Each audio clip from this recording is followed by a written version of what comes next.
একটি ছোট গ্রামে একটি রাখাল ছেলে থাকত। সে প্রতিদিন মাঠে গিয়ে ভেড়া চড়াতো। সারাদিন একা থাকতে থাকতে তার খুব বিরক্ত লাগতো। তাই সে একদিন দুষ্টুমি করার পরিকল্পনা করল। সে চিৎকার করে বলল, বাঘ এসেছে। গ্রামের লোকেরা তাকে বাঁচাতে দৌড়ে এলো। কিন্তু সেখানে কোনো বাঘ ছিল না। রাখাল হাসতে হাসতে বলল, আমি মজা করছিলাম। লোকেরা রাগ করে গ্রামে ফিরে গেল। কিছুদিন পরে সে আবার একই দুষ্টুমি করল। ওরে বাবারে, বাঘ এসেছে, সাহায্য করো। গ্রামের লোকেরা আবার দৌড়ে এলো। কিন্তু এবারও বাঘ ছিল না। সবাই বলল, এই ছেলে সবসময় মিথ্যা বলে। একদিন সত্যিই একটি বাঘ মাঠে এলো। বাঘটি ভেড়াগুলোর দিকে এগিয়ে গেল।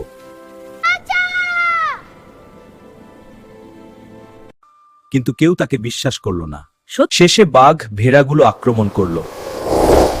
রাখাল বুঝল, মিথ্যা বলা খুব খারাপ।